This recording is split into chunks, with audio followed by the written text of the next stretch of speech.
નમસ્કાર. કુંડલીનો 10મો ભાવ આપની સફળતાની ચાવી છે. 10મો ભાવ આપના કર્મનો ભાવ છે.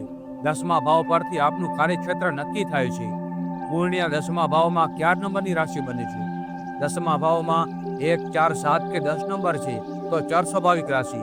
10મા ભાવમાં 2, 5, 8 કે 11 નંબર છે તો સ્થિર સ્વાભાવિક રાશિ. અને 10મા ભાવમાં 3, 6, 9 કે 12 નંબર છે તો દેહ સ્વાભાવિક રાશિ.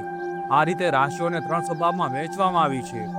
10મા ભાવમાં ચર રાશિ 1, 4, 7 કે 10 છે તો સ્થાન પરિવર્તન થતું હોય એ કાર્યક્ષેત્ર નક્કી કરવું, જેમ કે ટ્રાવેલિંગ અથવા થોડા સમય બાદ ટ્રાન્સફર થાય એવી નોકરી.